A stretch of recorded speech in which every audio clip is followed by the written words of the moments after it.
Então vamos dar continuidade agora falando das proteínas. As proteínas, elas desempenham diferentes funções nos organismos vivos, como suporte estrutural, proteção, transporte, catálise, defesa, regulação e movimento. São constituídas a partir de monômeros de aminoácidos, que se ligam entre si para formar os polipeptídeos. A sequência desses aminoácidos, ela vai refletir diretamente tanto na diversidade das formas como nas funções das proteínas. Os aminoácidos, eles têm uma estrutura específica. São formados pelo denominado carbono alfa, que é um carbono central, que está unido a um grupo amino, NH3+, e um grupo carboxila, COH-. Também está ligado a um átomo de hidrogênio e a um grupo R, ou cadeia lateral. Esse grupo R que é diferente entre os diferentes aminoácidos e vai conferir a cada aminoácido características químicas específicas. Assim, a gente tem alguns aminoácidos que têm uma cadeia lateral hidrofílica, outros polares, outros hidrofóbicos. E dependendo desse grupo R, ou então essa cadeia lateral, nós vamos ter propriedades químicas diferentes desempenhadas por cada um desses aminoácidos. Os aminoácidos eles estão reunidos entre si através de ligações peptídicas. As ligações peptídicas são também reações de condensação entre o grupo carboxila de um aminoácido com o grupo amino de outro aminoácido. Como essa ligação entre o carbono e o grupo amino é rígido, então essa sequência de aminoácidos ela vai ter uma assimetria tal que vai favorecer a formação das pontes de hidrogênio.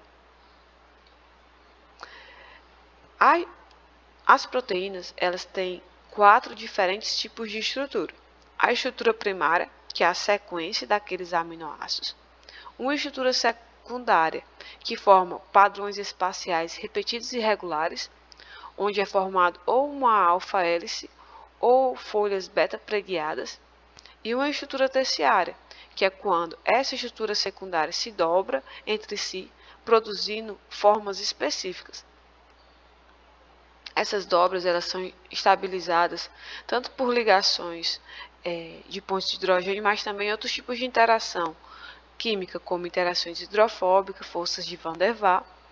Essa forma, então, tridimensional é específica para cada tipo de proteína e confere a essas proteínas suas funções específicas. Algumas proteínas são formadas por mais de um polipeptídeo, formando então essa estrutura quaternária, que é quando 2 ou mais polipeptídeos se dobram para formar então moléculas maiores, como é o caso, por exemplo, da hemoglobina presente nas nossas hemácias. Então aqui nós temos a estrutura primária, que é só como aqueles aminoácidos estão unidos entre si numa sequência específica, formando nossas ligações peptídicas. Quando essa estrutura primária ela se dobra formando padrões específicos que são estabilizados por pontos de hidrogênio, nós temos então a estrutura secundária, que pode ser nessa forma de hélice, que é chamado de alfa-hélice, ou então quando a estrutura linear ela se dobra em sequências paralelas, formando as folhas beta-preguiadas. Quando essas folhas beta-preguiadas e essas alfa-hélices formam uma estrutura tridimensional, se dobrando e se estabilizando, além de pontos de hidrogênio, mas também por interações hidrofóbicas, nós temos então a estrutura terciária. E é essa estrutura terciária que é responsável pelas funções específicas desempenhadas por cada tipo de proteína. E quando essa proteína ela é formada por várias subunidades de diferentes polipeptídeos unidos entre si, nós temos então a estrutura quaternária. Então, as funções e as especificidades biológicas das proteínas são formadas a partir da sua estrutura terciária. Então, a proteína na sua estrutura terciária, ela tem forma e estrutura específicas. E são disponíveis sítios de ligação específica para cada substância na qual a proteína atua.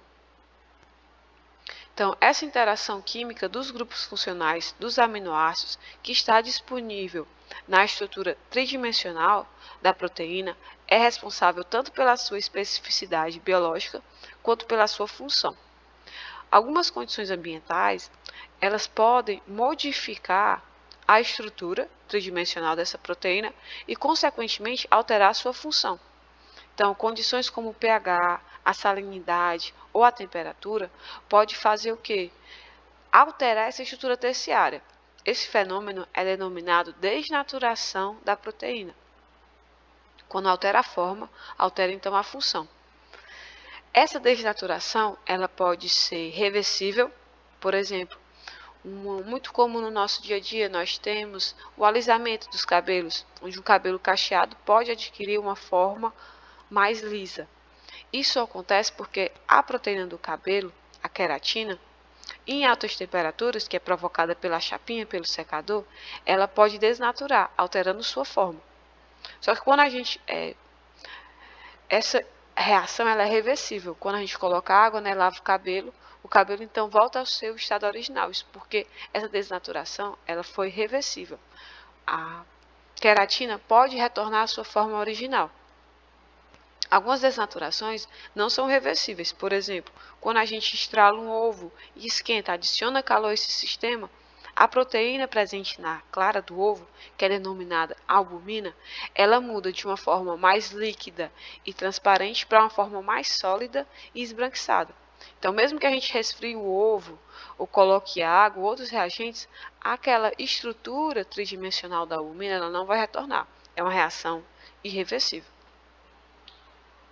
Então, a gente para por aqui a nossa aula e a gente retorna daqui a pouco falando sobre lipídios.